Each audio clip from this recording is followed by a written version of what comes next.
Hi, everybody. Thanks for joining. We're going to get started in a minute. We're just going to let people jump off of other calls and onto this one. So if you're joining us on the official channel or in YouTube or in LinkedIn, wherever we're streaming, welcome, and we'll be right back.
All right. Hello, everybody. Welcome to our session today. It is Thursday in November, the 4th, actually.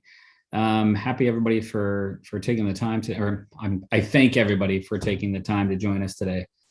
Today, we're going to give a bit more of a technical conversation with one of our developer advocates, Adrian Howard. We're going to talk about making it fast, make it right, make it work, make it fast. That's right. I got that. So today's session is kind of intermediate. We'll get a little deeper into code. Adrian's gonna have a demo. He's gonna get into some serverless functions. It's gonna be a pretty cool interactive demo. And then, as always, the recording will be available a little bit later today.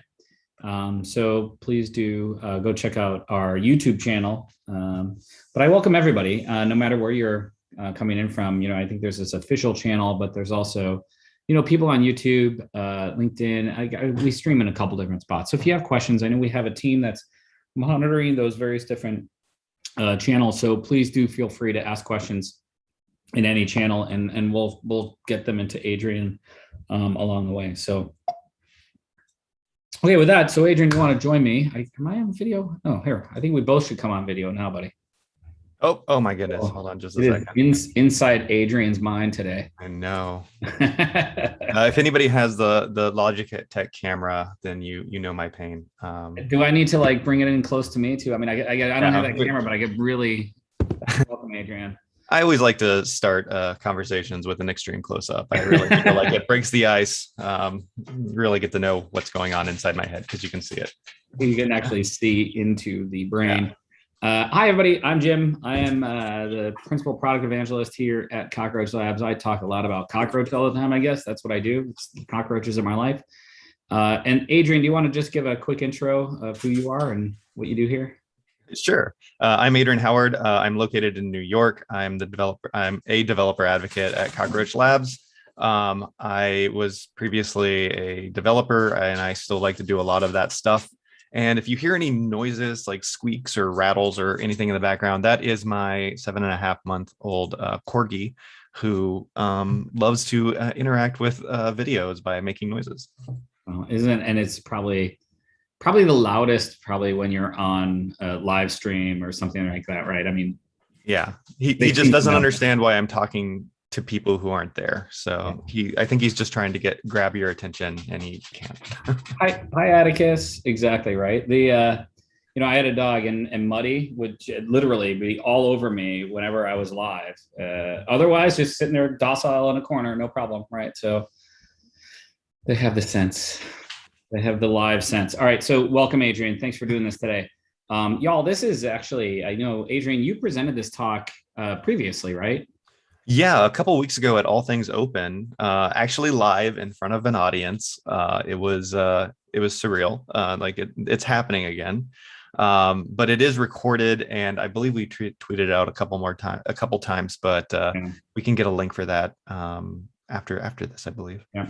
So I saw it actually. So as preparation for this, y'all, I actually watched the video, I think 2 or 3 times. It 1.5 speed. So Adrian, it's nice to hear you at a more slow, because you are a fast talker. So already, So at 1.5 speed, it was actually even more awesome. It was 1.5 times awesome. So yeah, my chipmunk version comes out then.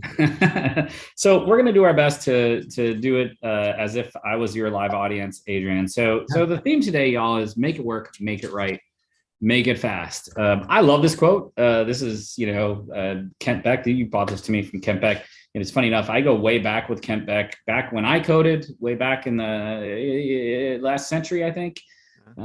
He was kind of just emerging, and I think the extreme programming movement started. But this is just apropos. I think we all work like this, right, Adrian? Oh yeah.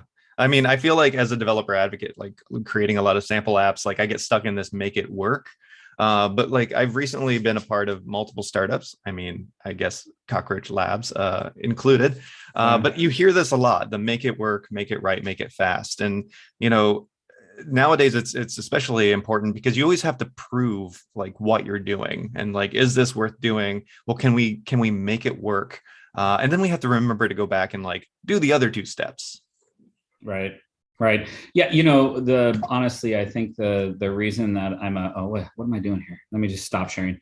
The reason that I actually am marketing now, Adrian, is I like talking about these things. I was decent at make it work, but making it right and making it fast, I think, is where, to me, that's actually the most important parts. I think that's where the tough work comes in. So let's talk through the three concepts. Let's just start off there. So when you say make it work, what do you mean by that, Adrian? Like, how do you summarize that?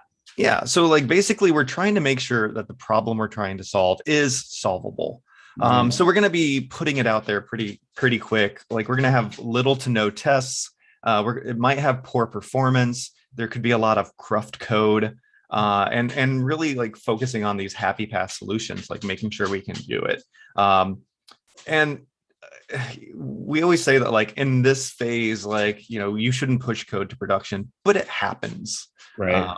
So getting it out there and like making it work. Like, is this concept solvable? Is it solving the problem for the greater market? Is there a need for it? And in the case of startups, like, can we get more funding? Yeah, right. Like I used to be really happy when it compiled. Yeah. Oh, I'm like, hey, sweet. Okay, I could test. But making it work, I think this is this is the stuff that in my past, I'd wake up in the middle of the night dreaming of an algorithm, and then wake up and be like, oh my god, like I got to try that, right? Like, and that's what this is. It's that raw creative genius coming out in code, getting out of your fingertips, and like dreaming it and making it happen. Like, and right. I think that it all starts there, right? Absolutely.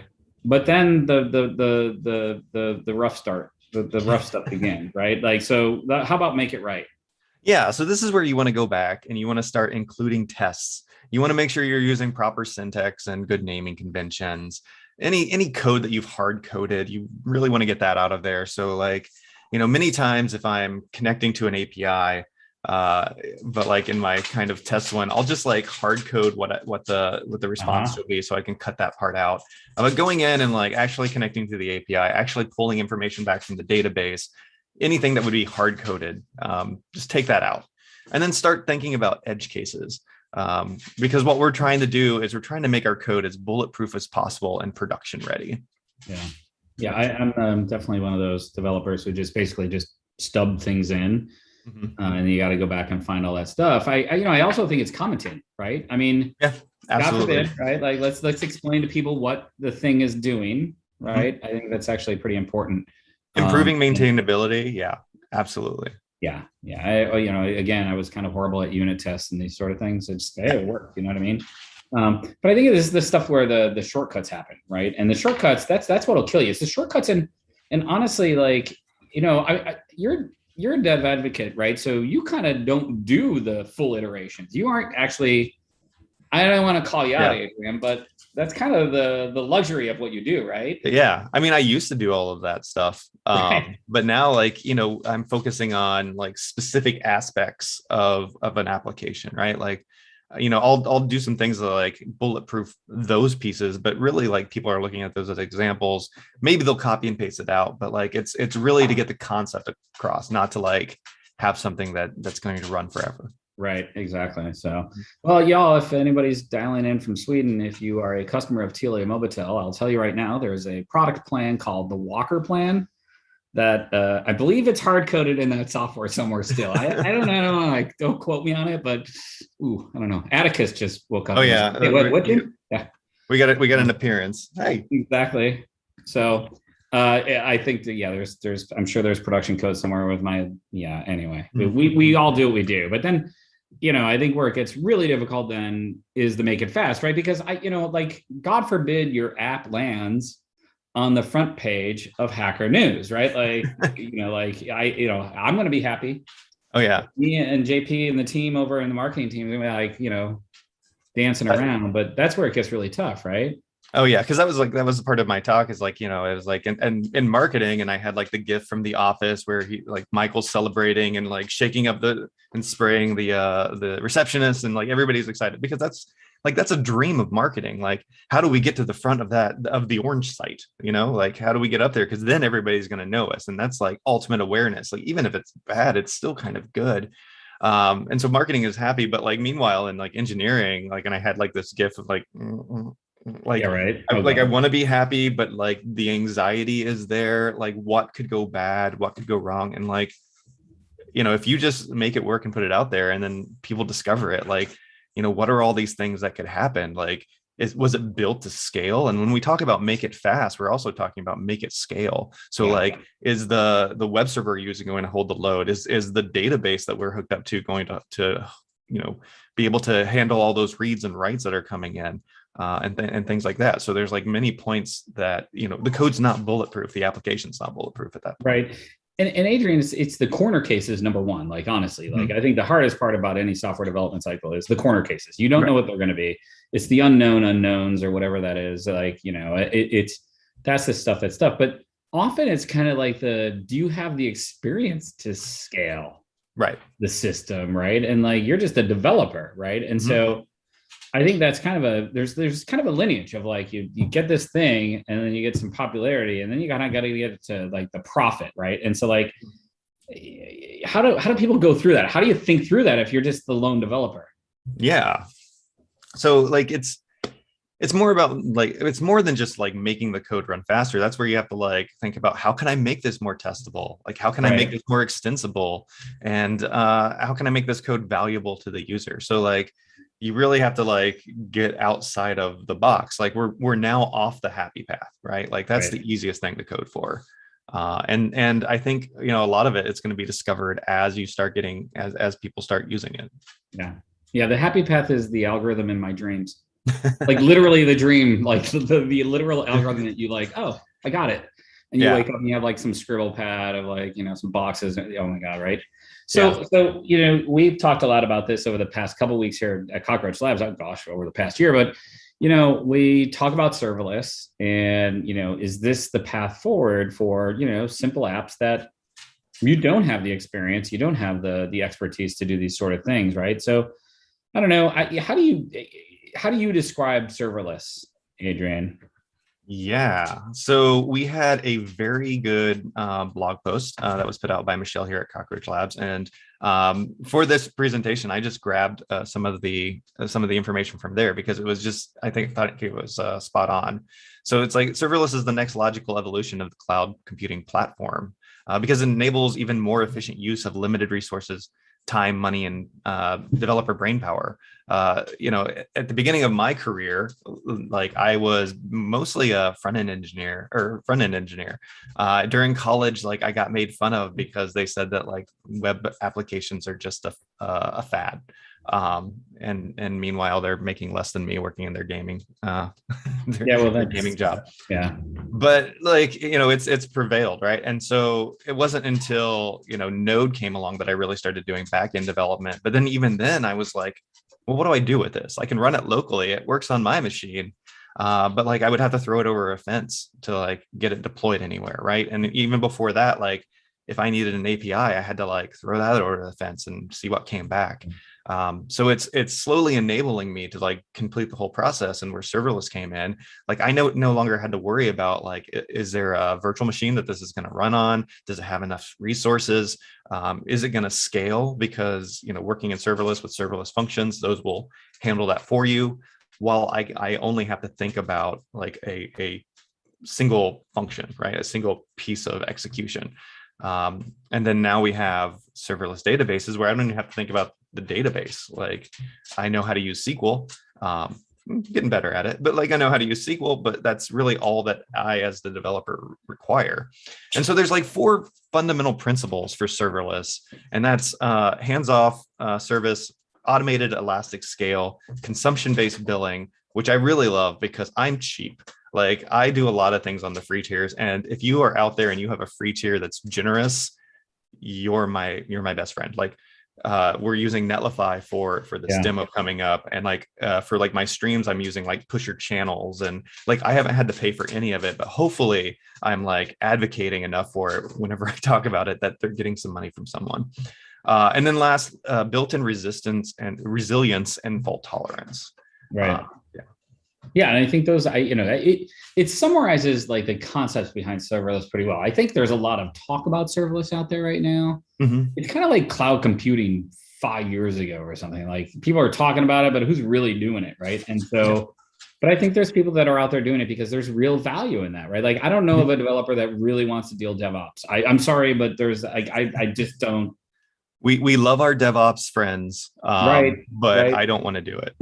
Take the word DevOps out of it, like dev out of it. It's kind of just operations. Like this really, there's a certain class of people that think like that, and it's it is like how do you scale these things? How do you make sure they're going to be up and running all the time? Like, dude, the last thing I want is a pager. Like the last thing I want. Like like I said, I don't want to be woken up in the middle of the night when I'm dreaming an algorithm, right? Like so. Yeah. And I think for that reason, I think it's going to be, to me, I'm a believer in serverless because I think there's like huge, massive value to just everybody, like every developer on the planet. And I think there's value to the operator too. Like they don't have to focus on these things. They can focus on a lot of other stuff, right? Like that actually matters. And I think, for those reasons, I think it's really important. But the consumption-based billing thing is a big deal. And, like having this, I too am a consumer of generous free tiers. I built we were playing it. Were you part of the bug bash that we did internally with serverless? I don't think, I think I was still going through orientation. So you're that new, Adrian. I feel like you've been here like 8 months. It's it will be, it will be 2 months on the 7th. Each epic is like 8 months, I think. I just to test it, I actually pulled up one of these kind of, these low code, no code platforms. I used Retool and hooked CockroachDB Serverless to it, just using the Postgres drivers. And I was like, oh, look at this. I'm like, awesome. But now I'm playing around with Retool. I'm like, well, this is really nice free tier here. Like this is, So there's free tiers for lots of people for lots of different reasons. So let's talk about, usage of serverless. You talk about functions as a service and stuff. Do you want to just, are you going to take, we're kind of getting the demo area now, right? Yeah. So do you want to just take this and kind of run with it? Sure. So like functions as a service, I talked about like you can deploy smaller units of code. Back in the day, I would write, endpoints using Node.js and Express. But like that was like a whole application that you had to deploy each time that you change something. And now with these serverless functions, at least like the HTTP triggered functions, you can just, one endpoint per function. And if you need to swap that out, you can. And that's, I think, very important, being able to like hot swap those out. So as long as the API doesn't change, like the person consuming it doesn't even know. So this is where, in this talk, I went into like how we can improve the performance based on the type of language that we're using. So if you need to get something out really fast, most people these days know JavaScript. So you can write serverless functions in JavaScript, but you can also write them in Python and in some other languages that I think scripting language is the correct term. But if you want to go a little further, you can write them in Go, you can write them in Rust. I think you can write them in C# if you're using like Azure functions. But these are compiled languages that are going to give you some performance updates over like cold start, because it's already compiled, it's already a binary running. And then because things like Rust are like memory safe and just really fast anyway, you see like a huge performance increase. And like the app that I built, it's like a 10x difference in like the time it takes to run these pieces of code. Right. And you're using Netlify as well, right, Adrian? I am. So I write these functions so you could deploy them as just regular Lambdas. So if you're using the serverless platform, if you're like, I don't know, doing it yourself and like zipping it up and uploading it to Lambda, all this code should work. But my favorite way to do things, just because it kind of abstracts even more out from me, is to put them in my Netlify project. Yep. And so if I just put it in my Netlify/functions folder, whenever I commit the code to GitHub, it will do a redeploy, and then it takes care of merging all the code together. So if I'm using like npm packages, or like other things, it will like combine it all together and zip it up and deploy it. And then, instead of going through AWS for the billing, it goes through Netlify, and they also have a very generous like free tier for their functions. So I've not hit the limit for that yet. And I use it for lots of different projects. So that makes it really easy to do. If you want to do it with something like Go, they also have an easy way to do that. I decided to do it as Rust because it's a new community. It's very like exciting and thriving. And it also gave me a reason to like, learn Rust, because, there's like CLIs, there's serverless functions, there's WebAssembly now. And I really wanted to get back to a compiled language, and it reminded me of like learning C in college. So I've written these functions in both Rust and JavaScript, just so I can kind of compare the performance. And like the whole like theory of this is, it's like, look at your functions that are running, and you can kind of profile them to see how long it takes, the cold start, things like that, and see if there's any place in there that can be improved by swapping it out with a function written in Rust. And I have some numbers that I can show that, like, for one function, you get a really big boost. For another function, it's like, so don't worry about it. And the great thing is, you can run all different kinds of languages in your serverless functions, right? So you can have one that's in JavaScript, you can have one that's in Rust. Maybe there is a library that works best in Go. You can even put a function out there in Go. So you don't have to have everything as the same language anymore. And I think that's really cool. And they can all interact with each other. It's the beauty of the whole. I love the Netlify thing, where you just dump it into a directory and go and rewrite over things. And like that, to me, is the simplicity of that is beautiful. So should we go into the demo, or do you want to, because you employed a serverless database this time around. I did. Am I right? And I figured like no one better to talk CockroachDB about Serverless, of course. Yeah. Of course. Again, and I didn't just use it because, I work here, but it also has a generous free tier, free forever. Right. And so like from the developer standpoint, all I needed was, my favorite Postgres driver and a connection string. Yep. And for this, I can't go too far into it because we will be presenting at Prisma's serverless data conference in a couple of weeks. But I did use Prisma. We are working on making that even a better partnership. But you can still use the Prisma client with CockroachDB using their Postgres integration. And it just made it super simple to get up and going to make this database right. Yeah, you kids in your code today, it's so simple. So simple. Well, I'm of the generation that like straddles the line. So like I was there for like the really hard stuff. And then like I got to enjoy the transition to like the easier ways of doing things.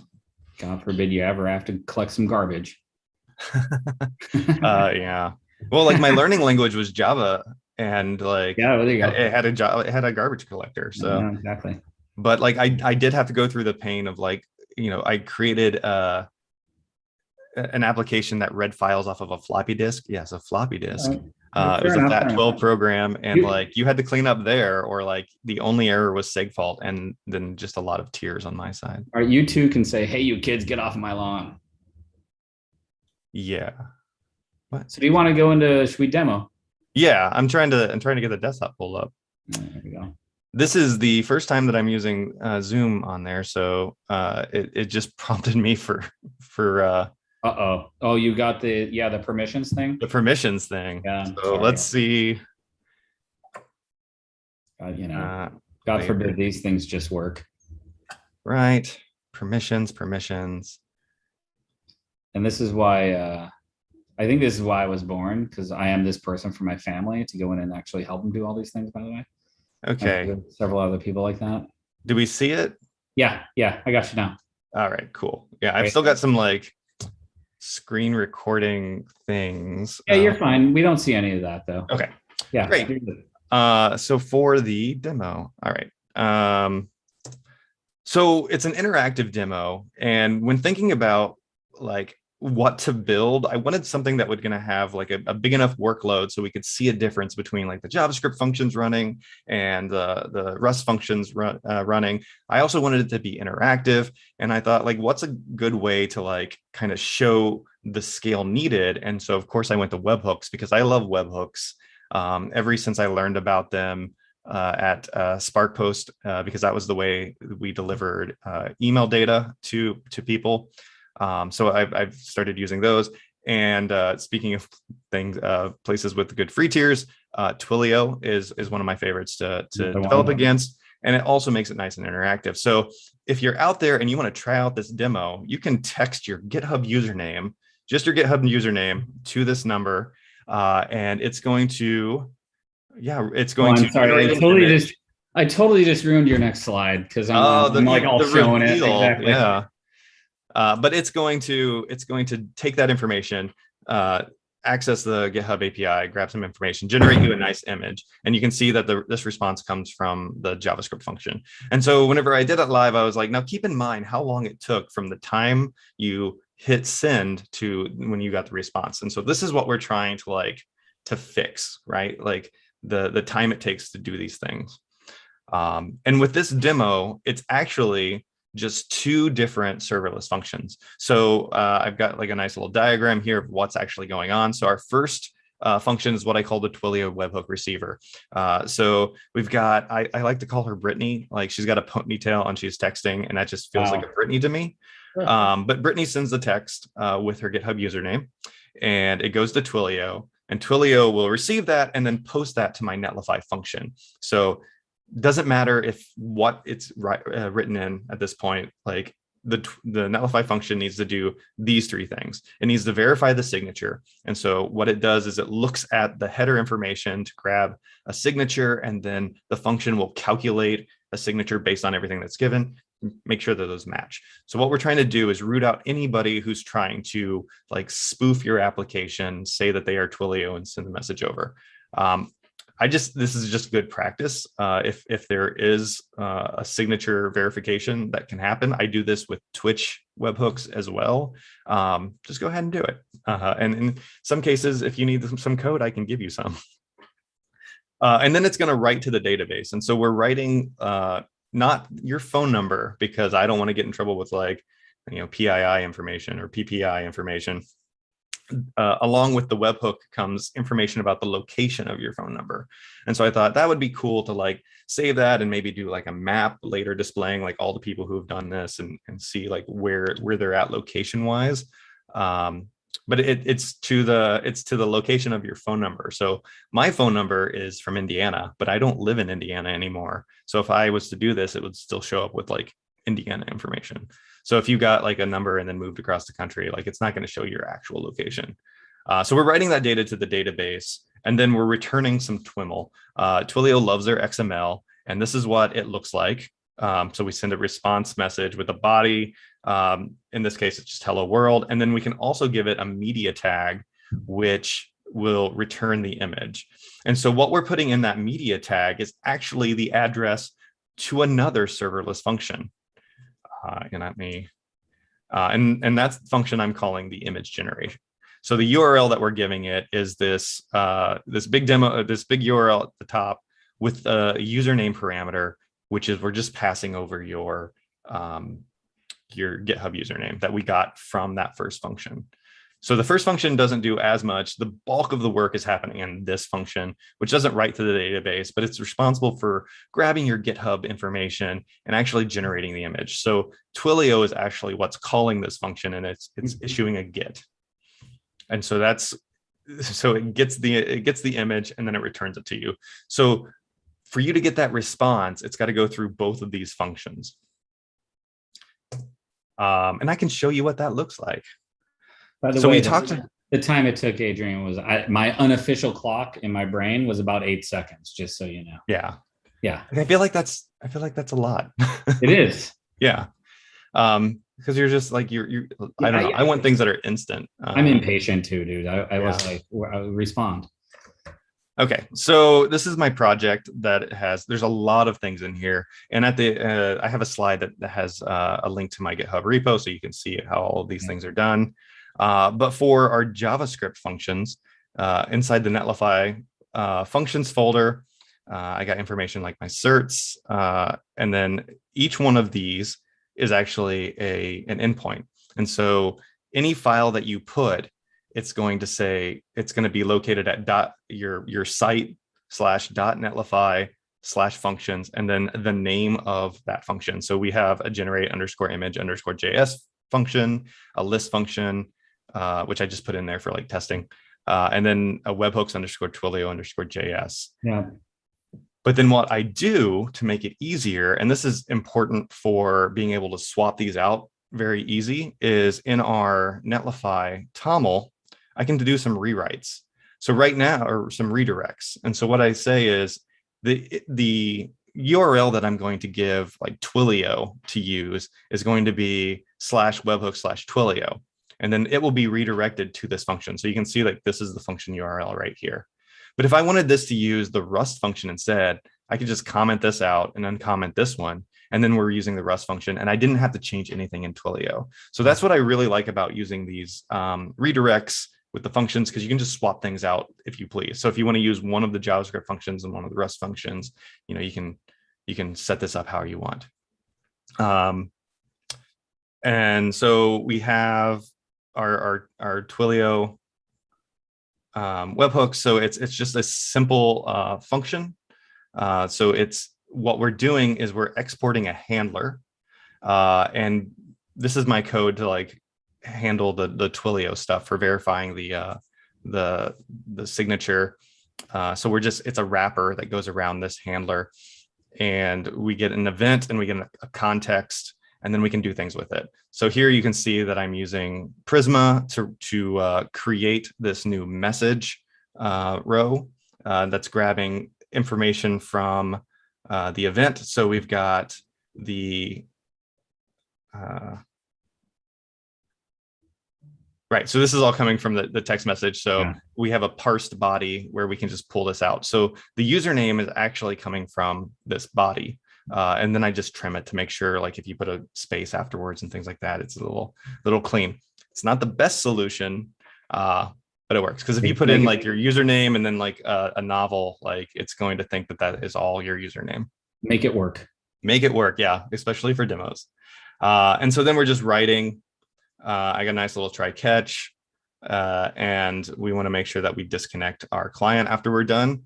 But then we're just building that response message. And so Twilio has an NPM package that allows you to write TWIML. So I can just write that as like in a JavaScript way and then output it as a string. And so like the body here for this return is we're just returning that as that XML, that TWIML as a string, along with the content type of text HTML.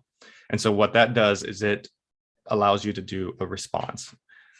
But we're giving it this URL here. So here's our /generate/image, and we're passing the username over. So that way it will contact the next function and generate all that stuff. And the next function is really big, like by design. So because we're trying to get like a load so we can see like the differences between the two running. And so what it's actually doing is I have a component here. So it's the image component. And this is, based off of code that was, I believe it was first put out by like Chris Biscardi, and then Shopify ended up adapting it to do something with it. And then I've adapted it as well. And so it's just an image component, which is a React component that we are rendering. And then we're using Playwright to take a screenshot of it. And so that's how we're getting the image, which is kind of cool, but it's kind of intensive. So that's why it's a little slow. And then we have the same thing happening in my Rust functions. And so I have a crates folder here that's got generate image and webhooks Twilio. And so these are the same functions, but they're just written in Rust. So we're using the Lambda runtime crate to do all of this. So these are actually just Rust binaries. Every Rust binary has a main function that starts it. And then we have it run our handler function. So it looks very similar where we have an event and we have a context, but there's a lot more types involved. And the way that I handle like the generated image is a little bit different because we don't need to use Playwright. There's actually crates out there that will generate an image based on some CSS type commands. So we do all of the same stuff. It's more, I'll let you take a look at the repo to see like exactly what's going on. But for our add message, we're using SQLX to do that and what I'm hoping is soon Prisma will be releasing a Prisma client for Rust because they already have one out for Go. Yeah. And then, you have one Prisma model to rule them all. Yeah. And then I'm just inserting into the database. So Adrian, you're calling from the webhook, right? From the first function into the image handling function, right? Like from within one. Mm-hmm. There's nothing to stop you from having some sort of weird like loop, right? And these things can get out of control, right? Like, I mean, that's just something you have to manually be aware of, correct? Yeah. Yeah. Right. And so like whenever I was first writing this, I was trying to do it all in that first webhook. But what this allows you to do is you can actually like test this without having to send a text message, which was pretty nice. And then it also kind of showed the value of having multiple functions and being able to swap those out.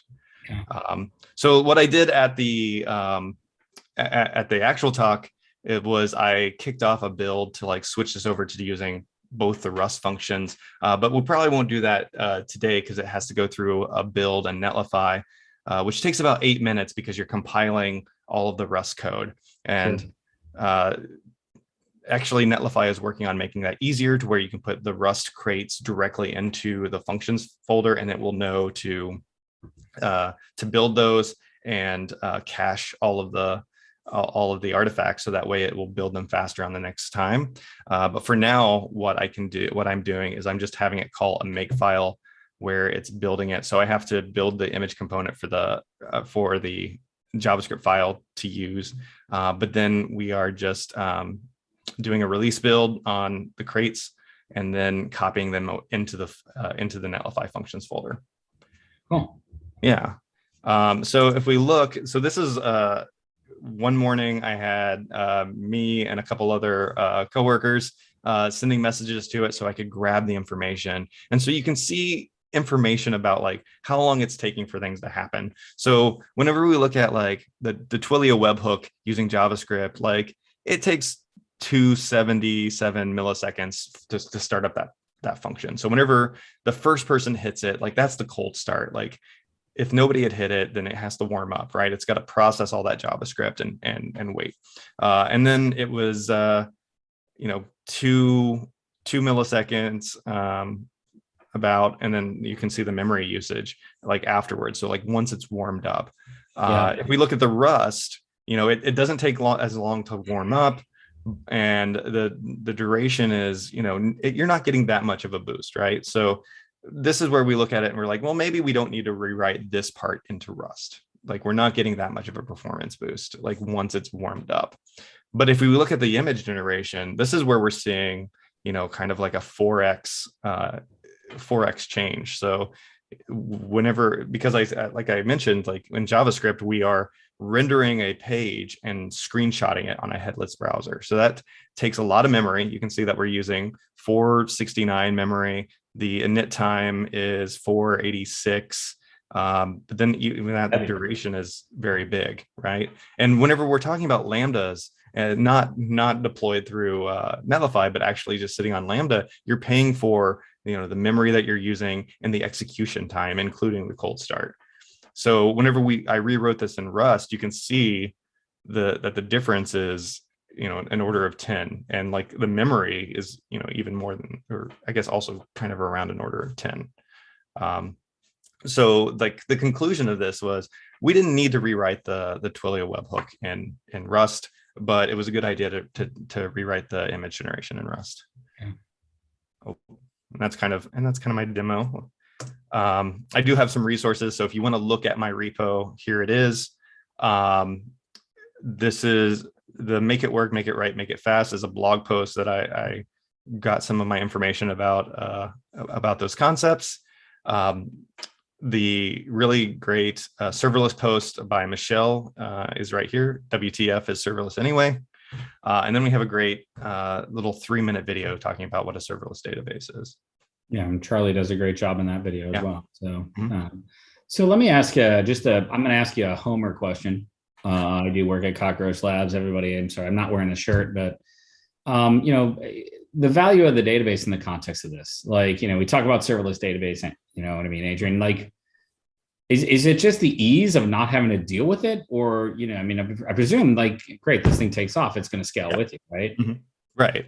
Yeah. So like if we were to I don't know, if we were presenting to, the like a Taylor Swift size crowd, and they were all like texting to get, some image generated by Taylor Swift, like we would need to make sure that like everything we had scaled. And with using Cockroach Serverless, as long as I had like my upper limit for, it's a price, like how much I'm willing to spend per month to allow this to scale up, it would scale up to the point we needed and not crash. So like every message that's being sent, I'm doing a single write. But imagine like the case where I'm not doing a call to GitHub to pull information. I'm doing a call to the same database to pull information about, that user based on their phone number or something. And so there's a lot more reads and writes happening on there. So we're going to need to make sure that it can handle that load and then, shrink back down, because consumption-based pricing, we don't want to pay for infrastructure that we aren't using.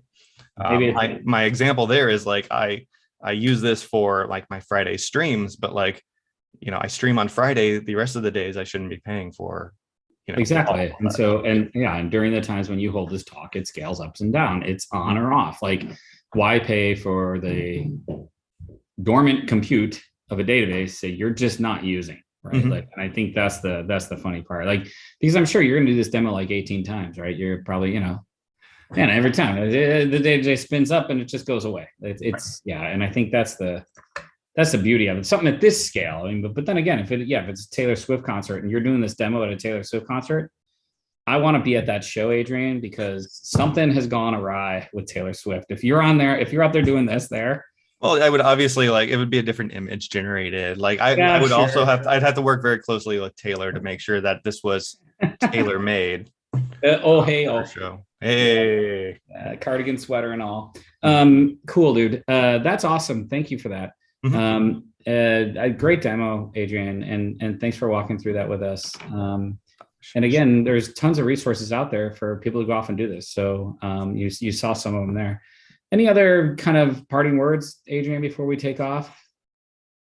I mean, ask you for questions, tweet you that you liked it, I mean, don't call me, but you can find me on our community Slack. So if you want to talk about this more, you can join our community Slack, which I believe if you go to our main website and the resources and the developer page, there's a link there. There's probably an easier one, but I'm in there. Love to talk to you about this. Go check out the repo.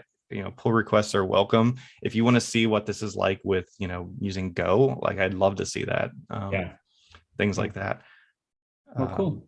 Well, thank you, Adrian. Go out to actually they just put the Slack in and they just put the Slack channel in. in the chat. It's just cockroachlabs.com/join-community. So yeah, join us, enjoy participate in the conversation, y'all. We're always looking to learn from everybody.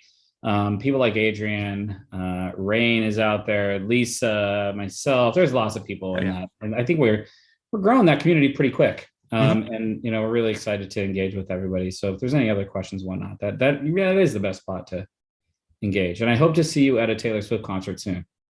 Me too. I really would love that. I just love that stuff. So. I mean, I went for like one of my birthdays, but that was like pre-pandemic, and and it rained the entire time. So in Madison Square Garden, we'll do that, right? So something with a roof. Yeah, exactly. So all right, everybody.